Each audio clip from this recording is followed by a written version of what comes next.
Well, the last few days has been unprecedented destruction owing to the ravaging floods. Over 8 lakh people have so far been affected and many lives have also been lost in more than 29 districts of the state. Now, of these, Dima Hasao, Cachar and Hojai have been worst hit. Now, on that note, we bring you this exclusive report on how severe the floods have been this time around. Let's take a look. Swathe of devastation, massive destruction to property, an annual calamity that adversely affects human lives, this time probably more than ever.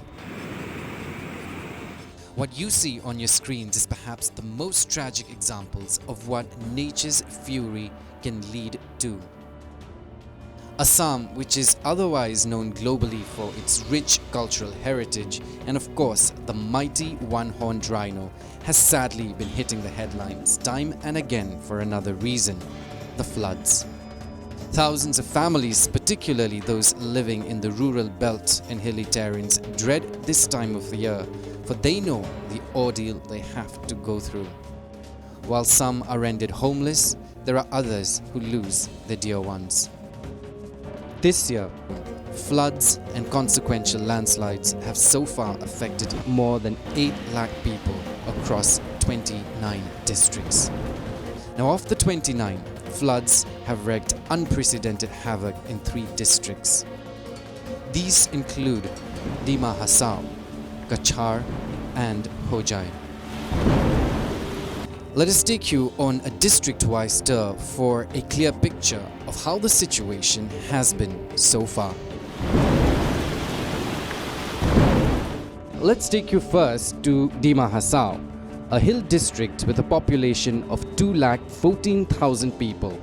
What you see on your screen is a JCB, which was used on this occasion to transport a group of ministers and senior officials to inspect the deluged Haflong railway station.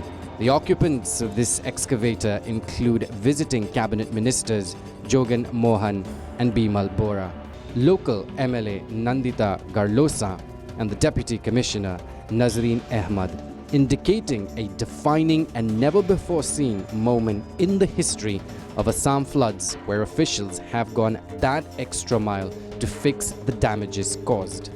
This otherwise picturesque district, sitting in the lap of the stunning Boreal mountain range, has topped the list when it comes to witnessing the wrath of floods and landslides, registering at least 3 deaths.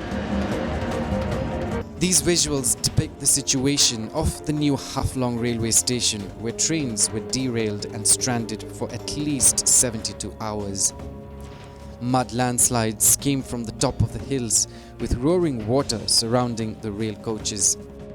Fortunately, the passengers were rescued well before time by the Indian Air Force before the situation worsened later. If that was not all, scenes of bridges collapsing and roads getting washed away showed the plight of the region. The furious currents of the Jatinga and Mahur rivers swept away everything in front of it, be it house, livestock or paddy. Places close to hilly areas witnessed landslides of unprecedented scale. The Maibong Tunnel, which is one of the primary entry points of the hill district, remained inaccessible, with mud from the massive landslides blocking the tunnel from either side.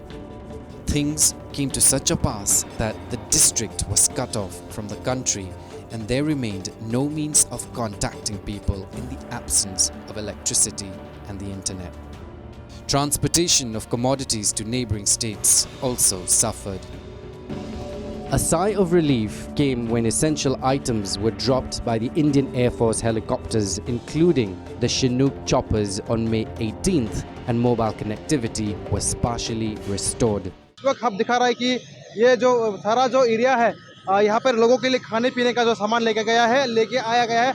Notably, this was for the first time that Chinook choppers were used in the northeast for the transfer relief and rescue. The district administration, which has been working on a war footing, also cleared the Maibong Tunnel and eased road connectivity from Haflong to Jatinga. Besides, the Dima Hasao DC has also assured that restoring railway connectivity in the district would take over a month's time, with authorities working round the clock.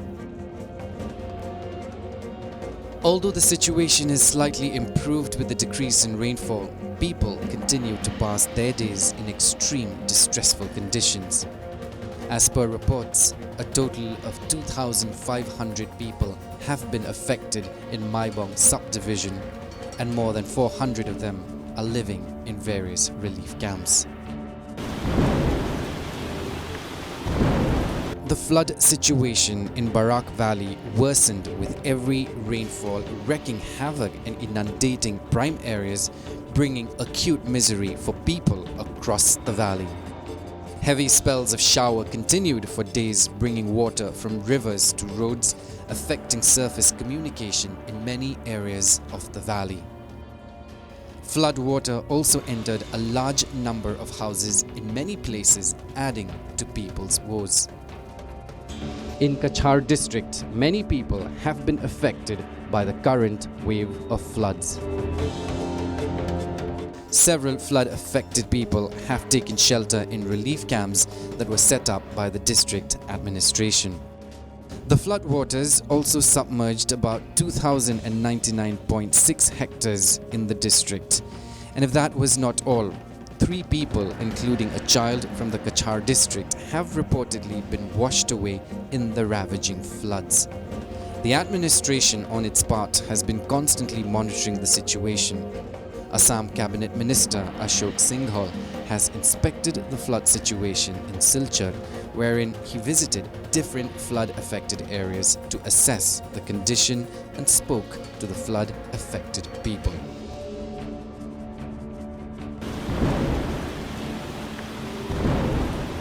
Like Dima Hasao and Cachar, Hojai too has suffered a great extent in the floods. Several areas of the district still remain inundated, with over 100 people taking shelter in the 36 relief camps set up by the district administration. The surging waters of the Kapili River submerged many areas of the district, which include Jamunamok, 𝐓𝐡𝐞 𝐀𝐬𝐬𝐿 𝐿 and 𝐾𝐻𝐴𝐿, among others.